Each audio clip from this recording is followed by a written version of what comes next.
This is Coyote News. On the corner of 25 West Main Street in downtown Vermilion, the spot Winnie Mays is proud to support programming on Coyote News. The spot Winnie Mays providing salon and spa services for men, women, and children. Coming up on Coyote News, we bring you the crosstown competition for USD blood drives. Also, the debate continues on whether or not to relocate the law school. Coyote News starts right now.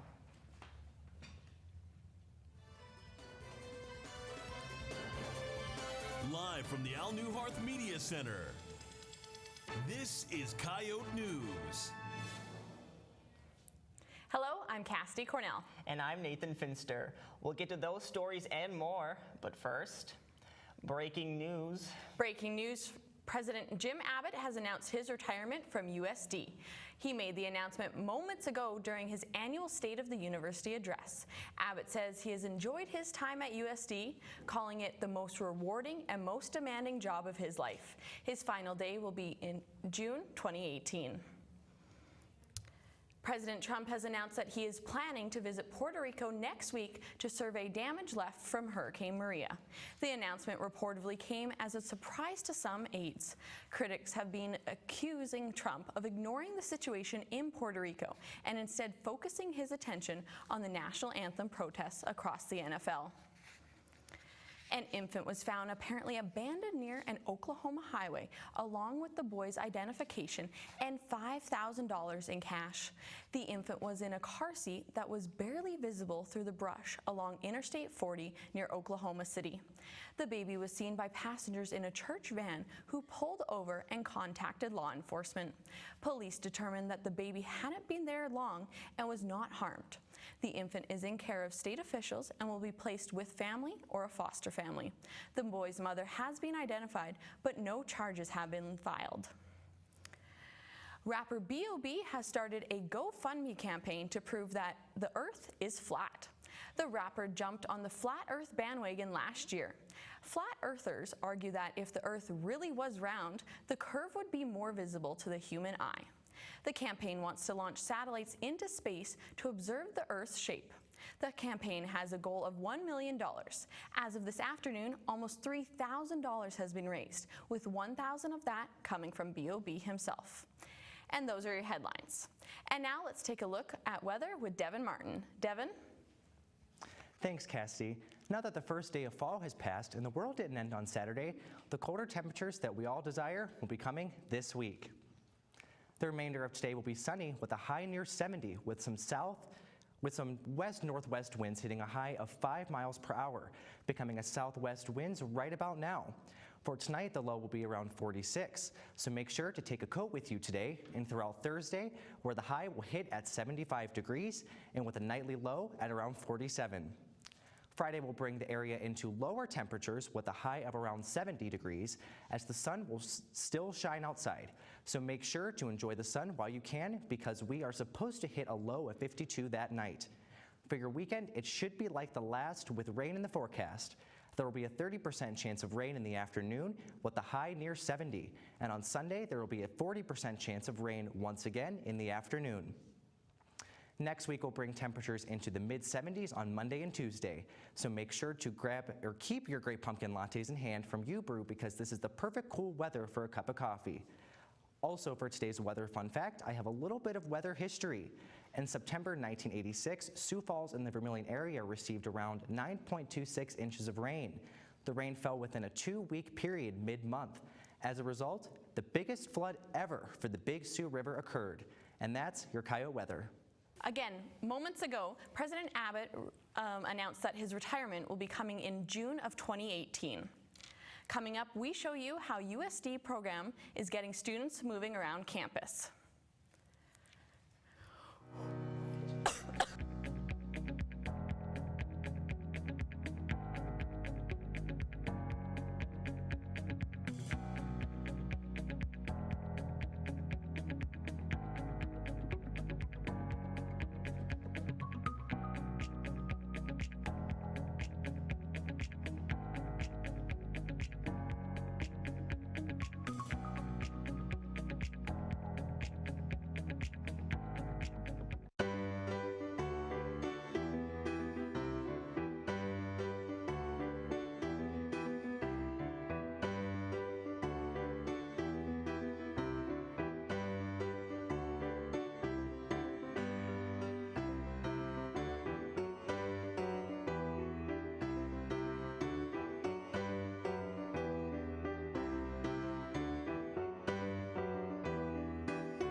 This is Coyote News.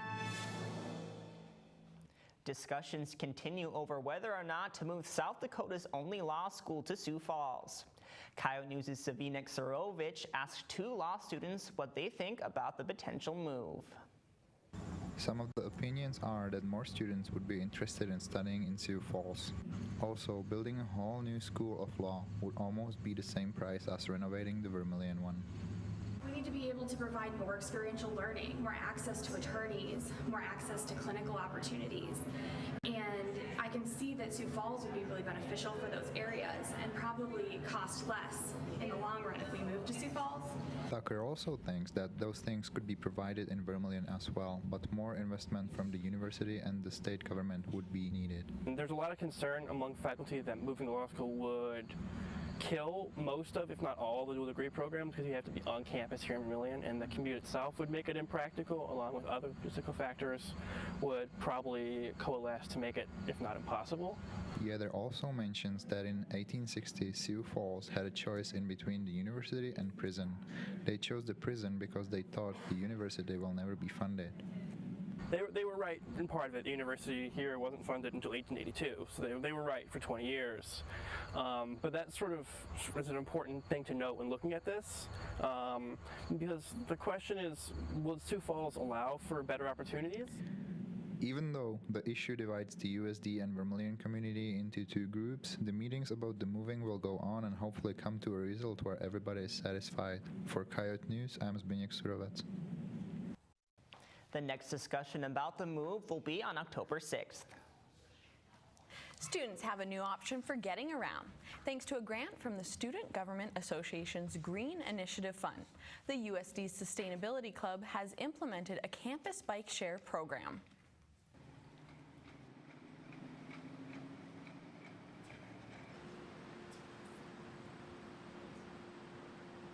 I think it's very beneficial basically because it helps students get from point A to point B without worrying how to park a car.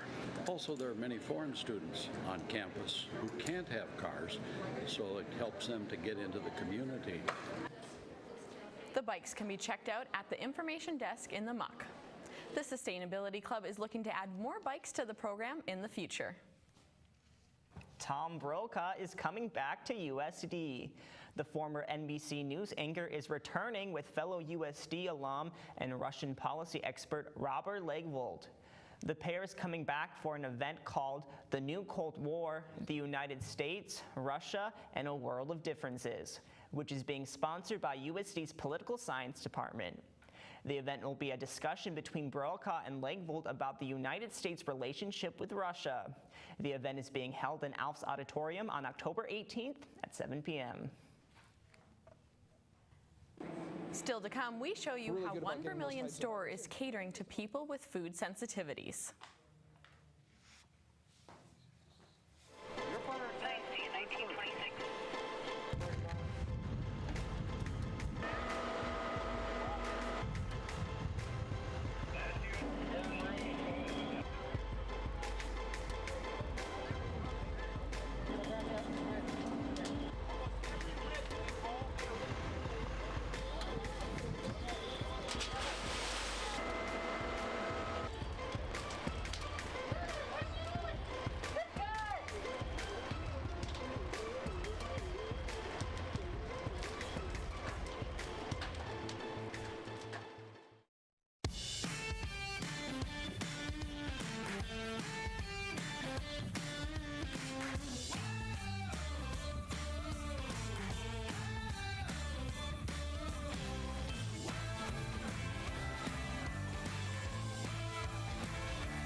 This is Coyote News. According to GivingBlood.org, only 37% of the U.S. population is eligible to donate blood. And this week, I looked into how 2 competing organizations battle for those donors. Last week, the Community Blood Bank hosted a blood drive during Greek Week here at USD. Blood drives are a common sight here on campus. However, they now have to compete with another business for donors. The Biotest Plasma Center opened its doors to Vermilion last year. Since then, the center has seen donors filling their parking lots for a chance to donate their blood. With several blood drives like this one happening throughout the year, are blood drives seeing drops in numbers? Travis Anderson, the Bloodmobile supervisor for the community blood bank, says that they have seen a decrease in blood donations since the Biotest Center opened. However, he says Vermilion still brings in decent numbers of donations. Blood supply is doing very well here, and we're here for 4 days this week. We were here yesterday, we're here today. Pretty good number. I think yesterday we saw over 40. Today probably the same, and then possibly that many. It's just on a walk-in basis. The Biotest Center offers an incentive that blood drives don't, which is money. They are able to pay individuals for their donations. However, Anderson says that you save more lives by donating at blood drives than at the center. Well, you're helping 3 people every time you donate with us. There's red cells, plasma, and platelets. So that's good. 3 people for every donation. For Coyote News, I'm Nathan Finster. For those wanting to donate blood or plasma, the Biotest Center is open Monday through Saturday, while the Community Blood Bank hosts blood drives throughout the year. Food restrictions can be difficult to deal with on a college campus. When you can't find the correct food for a special diet, Hy-Vee offers a program to help out. While students can grab organic and gluten-free options, the Vermilion store can special order food that can be hard to get a hold of.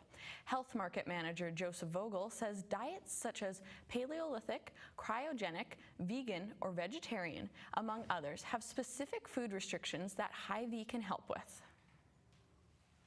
There's a long list of different food tribes. If they're looking for those type of items, we're really good about getting those types of items in. And then there's other people who are actually on food restricted diets who actually specifically need those items, and in the same hand, we're also good about getting those items in. In fact, we've expanded our selection greatly in the last couple of years on all those given items.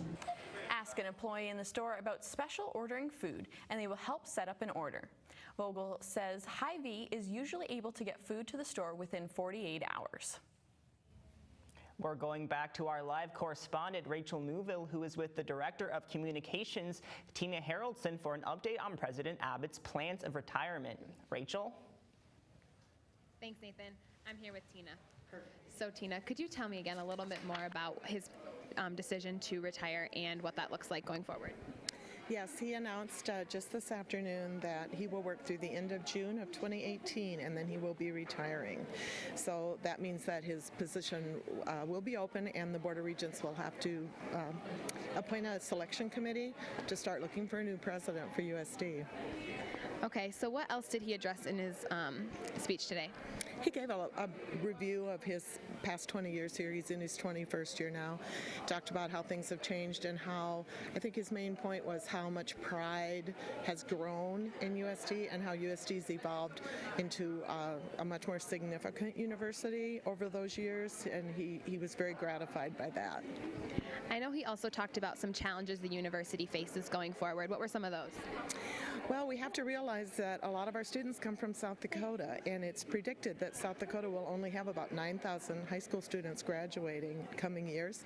And he said when he was a young student starting here, the state had 15 or 16,000 students graduating. So we have a much smaller pool to work from, and that's why we're seeing more out-of-state students coming to USD, because we just can't fill our class with only South Dakotans. Okay, thank you. For Abbott's full address, you can see it on our Facebook page, on the Coyote News Facebook page. Live in the Muck, I'm Rachel Newville. Thanks, Rachel. That is sure some big news for the university. Yeah, I can't believe he's retiring. That's crazy. Right?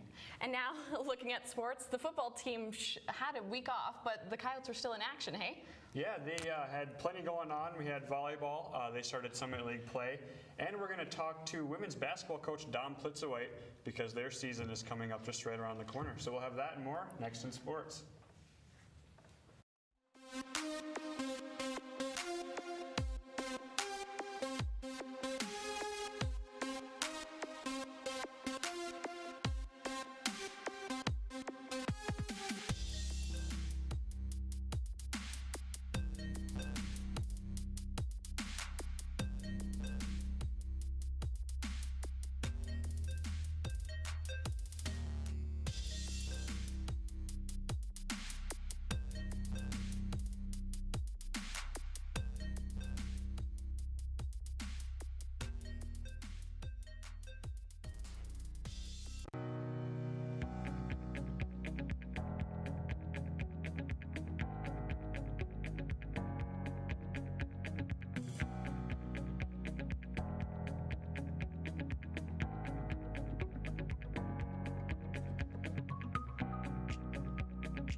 This is Coyote News. Tonight on Coyote Sports, the volleyball team went 1-1 to start Summit League play, and we'll talk with head women's basketball coach Dom Plitzowite. But first, the headline with Devin Martin. Devin? Thanks, Devin. The University of Louisville has placed men's basketball coach Rick Pitino and athletic director Tom Jurich on unpaid administrative leave after the program was linked to a federal investigation into fraud and corruption in recruiting. Yesterday, after a 3-year investigation by the FBI, 10 men, including an Adidas executive and 4 assistant coaches, were charged with using hundreds of thousands of dollars in bribes to influence athletes' choice of schools, shoe sponsors, and agents. The 4 coaches charged are Chuck Person from Auburn, Lamont Evans from Oklahoma State, Emmanuel Richardson from Arizona, and Tony Bland from USC. Federal prosecutors say at least 3 top recruits were promised up to $150,000 to attend 2 universities sponsored by Adidas. And Louisville's president confirmed that the school is involved in the investigation. And that is your top headline. Thanks, Devin. While the South Dakota football team didn't play a game, they moved up to number 10 in the FCS coaches poll this week.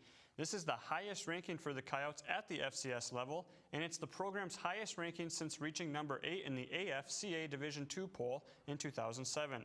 USD is one of 5 Missouri Valley teams in the top 10 and one of 7 in the top 20.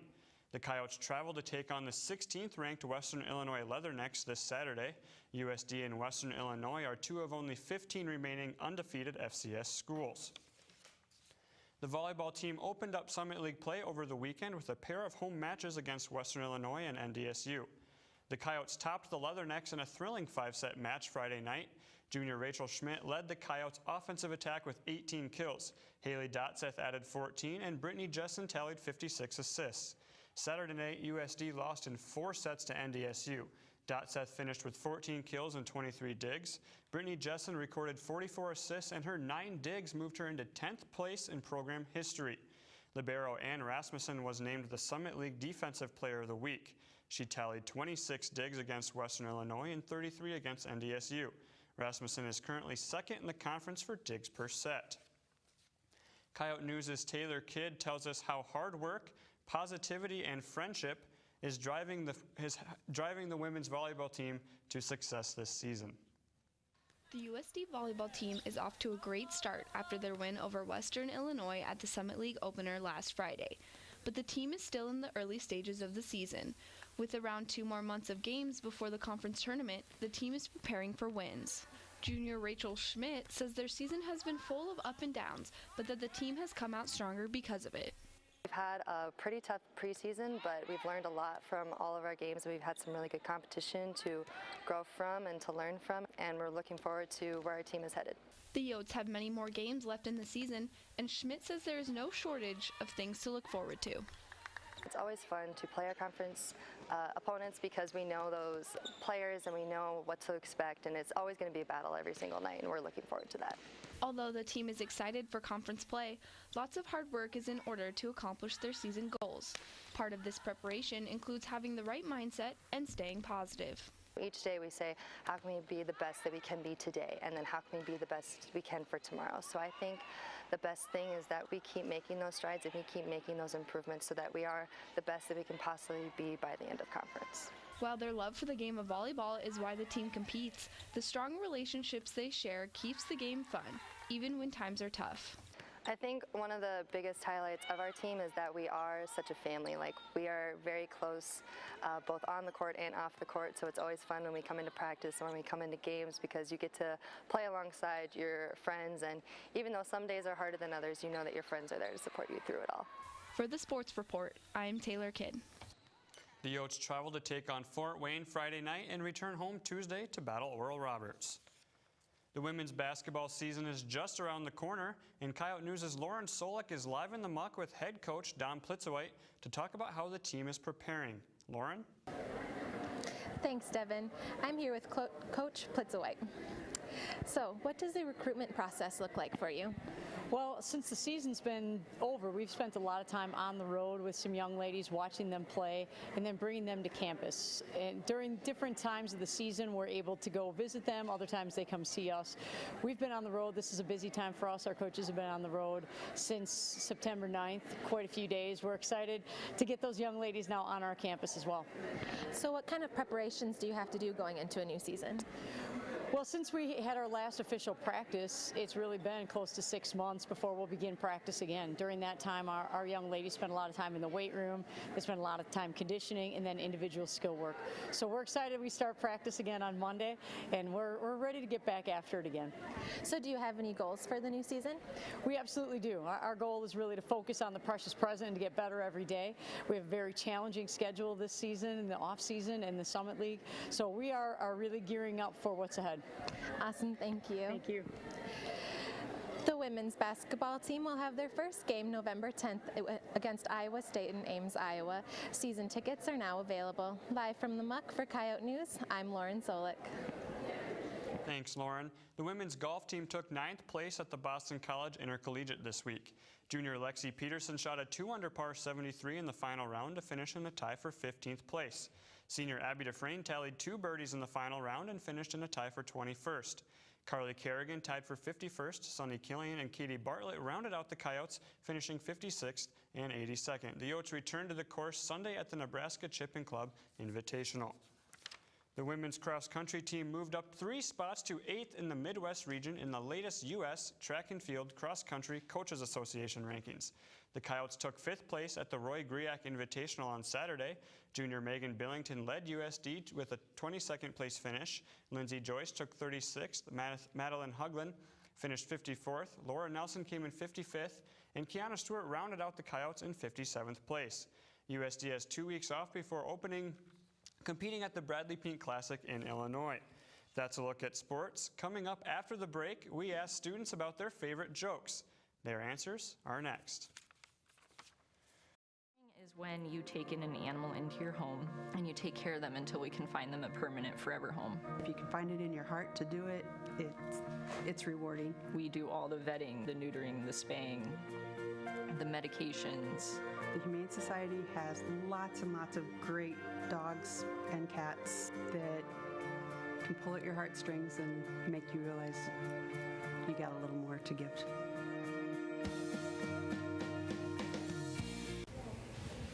Greetings, welcome to the CDC, the Center for Community and Diversity, where diversity and community meets the University of South Dakota Mission.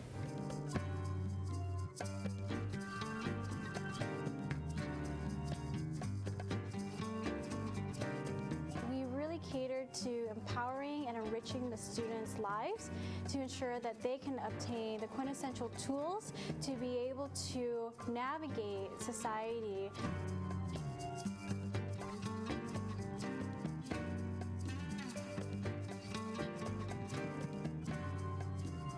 This is Coyote News. As we enter flu season, a lot of people are going to need medicine. But don't forget about the best medicine, laughter. On this week's Out and About, we asked students what their favorite joke is. Okay, what can a blind man see, but when you eat it, you die? Nothing. So how does Jesus make coffee? He brews it. None, I'm not a funny guy. How do you find Will Smith in the snow? You look for Fresh Prince. Why didn't you hear the pterodactyl P? Because the P is silent. Did you hear about the new broom? It's sweeping the nation. Knock, knock. Dwayne. Dwayne the bathtub, I'm drowning. How many South Americans does it take to change a light bulb? A Brazilian. Why was 6 afraid of 7? Because 7, 8, 9. What do you call a fake spaghetti? An impasta. What did the red light say to the green light? Don't look, I'm changing. Take up a new issue of the Valon out tonight, featuring a story on how USD is preparing for the busiest week of the year, D-Days. And that's all for Coyote News. Don't forget to like us on Facebook and follow us on Twitter and Instagram. And be sure to listen to KYOT and KAOR Coyote Radio daily updates throughout the week. Thank you and have a great night.